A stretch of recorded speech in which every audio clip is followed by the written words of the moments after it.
All right, it's Bill. As you can see, everyone, I changed my sweater for this game. Game one, I wore the other sweater that had been the best for the year in terms of record. This was the second best jersey for record. And let's get into this game. Wow, that was a bit of a different start. To be a Leaf fan is, I'm trying to think of the right word. It's tough. You see the game one effort and you see the game two. I won't even say it was effort. I think it was taking advantage of a very depleted Tampa Bay team. However, it's a different effort. First of all, you start your first line. You don't get into matching third or fourth lines. You start your first line. And as you know, I'm not the great... So I've said this before. You go back to my videos. Mitch Marner's he's a good player, great player, but he's not a $10.8 million player. I'm sorry, he's just not. But that first shift, he was able to bait the pass, pick off the pass, get the penalty, and then let's face facts to everyone here. Andrei Vasilevskiy did not have a good game. Yes, he made a fantastic save off Ryan O'Reilly in the third period. He made a couple big saves off Kerfoot in the second. And O'Reilly again in the second. But the first goal was soft. It was a bad goal. It went underneath him. And Mitch Marner got that goal. So let's think about what Mitch Marner did on that first shift. You know, you say, bow down, draw a penalty, score a power play goal. 40 seconds in, it's 1-0. And the team was much different. The way that they were reacting, on their toes. And again, another person... Where was Morgan Rielly game one? Because game two, he was a difference maker. Second goal, you know, Tavares wins the draw. I don't care. I'm not a Tavares fan. And he scored a hat trick tonight. I don't care. Great. But let's face facts. Most of the goals he scored, other than the third goal, I'll say the third goal, he took it to the net on a 5-on-3 with no one on the ice. So good on him. But that goal was all created by Morgan Rielly. Sprinting down. Tavares got lucky and had Winger take the draw. Winger didn't hang with him. Rielly makes a great play, fakes it going around the net, and then slings it out, and Tavares buries it. It's 2-0. I'm thinking, okay, I like where this is going. And then Nylander sniping. Now, I didn't like Nylander's game for the majority of this game, but that was a beauty snipe. And it's 3-0. And the Leafs are doing well. I thought Tampa Bay at least was trying. The difference, we'll talk about the third period. There's a difference in the Tampa Bay team and the Toronto team. But I didn't think the Tampa Bay Lightning played a horrible first period. Like the Leafs played a horrible first period in the game, game one. But, you know, and Samsonov made some big saves. He did. He made a really big save on a power play where Kucherov faked the pass and gave it to Point. That was a big save. That could have been disastrous. I would have tied the game. And there you go. Now let's talk about, again, I'm gonna just state something here that just drives me crazy. Corey Perry, 20 years. And now the booing Perry and saying Perry sucks. Let's face facts, Perry doesn't suck. He does not suck. Perry owns the Leafs. He got another goal tonight. He's got 4 points in the series in 2 games with 25 minutes. He's drawn now 3 penalties. But this is what drives me crazy. So the Matthew Knies penalty wasn't a penalty. It just wasn't. The Cole penalty was not really a... To me, it's a beautiful play by Marner to pick off a pass. But it's not like Cole thought about tripping him. He just got... It wasn't Cole's fault. It's the guy who made the pass. It was Killorn's fault on the penalty. Matthew Knies taps a stick. I don't know what you're allowed to do, but I'm pretty sure you're allowed to tap a stick. I didn't like that call. And then let's face facts. Corey Perry's got 20 years of embellishing, diving, and cheap shots. That's what the man is known for. Bunting's got 2 years of not really cheap shots, but embellishing. And yet Corey Perry draws every penalty. So I don't buy the refs have a notebook on people, because the McCabe penalty, first of all, he's going to the net at a pace if the refs weren't looking. He snows the goalie and then hits the guy. hits McCabe. What do you think McCabe's supposed to do? Just take it? And he gives him a swat. It was a friggin' swat penalty. I'm thinking to myself, for God's sakes, refs. Do you see who it is? Let's turn it around. Bunting does the same thing, and Bunting gets swatted in the head. Do you think there's a call? Does anyone think there's a call? We watched it for 2 games. I watched one in Tampa Bay where he got swatted in the head. He didn't get a call. But Corey Perry gets the call? I get it if it might be someone like, I don't know, Tanner Jeannot or I don't know, Point, or Sorelli, or name the player. Killorn? I get it. Corey Perry?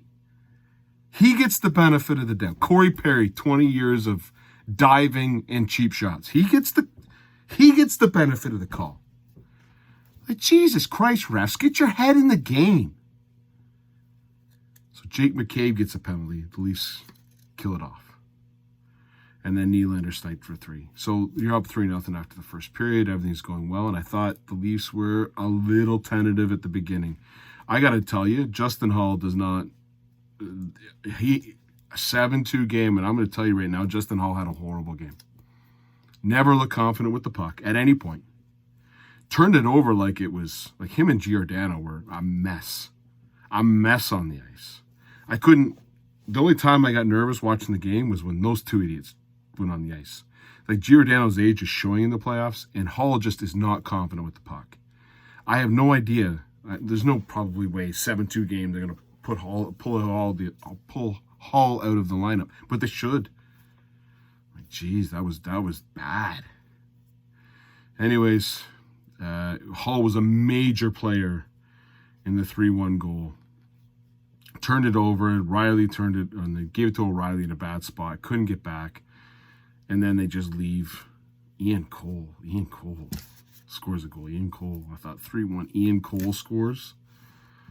Oh, what's happening next? And the next 2 shifts were just hold on for dear life. And why put the 4th line on after the goal? Oh, no. But then the Leafs started turning it back on. And again, great plays down low. And pops it out to John Tavares, who hits a backhander home. But again, it was Riley who made that play, jumping into the rush with speed. And then good rebound off of Vasilevsky and Tavares. I will give Tavares this. He's good at putting things home in front of the net. He might be one of the few Leafs that goes to the front of the net. Takes him a while to get there. And on that play, as you can see, it actually benefited him for being slow. Because every defender for Tampa Bay went to the net. It popped out past the defenders, and he banged it home to make it 4-1. I started to breathe. Everything was fine. And then off we go. And then, at this point, it's 4-1. Now you're starting to feel a little bit comfortable. And now the Leafs, you got the Marner crazy bounce goal to make it 6-1. It's just good at this point. It's 6-1. Now, I will point out this. I laughed. 6-1 going into the 3rd period. And I just knew. I bloody knew. I was thinking, okay, it was 6-2 the Leafs, and it was a game of shinny. That's the difference between the Leafs and Tampa Bay. There's no way Tampa Bay was going to go out and play shinny in the 3rd period. There wasn't a chance in bloody hell. John Cooper walked up to Tanner Jeannot and said, "You're fighting Schenn." Guaranteed. I know coaches aren't allowed to do that, but come on. So Tanner Jeannot goes and talks to Schenn. Schenn says, "Look at the scoreboard. I'm not fighting you." 45 seconds later, they're fighting. Tanner Jeannot didn't leave him alone. Now, here's another thing, Mr. Referee. How in the world does Tanner Jeannot not get an instigator there? He chased him around the ice. He banged him a million times. He sticked him and finally, Shenn's like, okay, we're going to go. But how's that not instigating?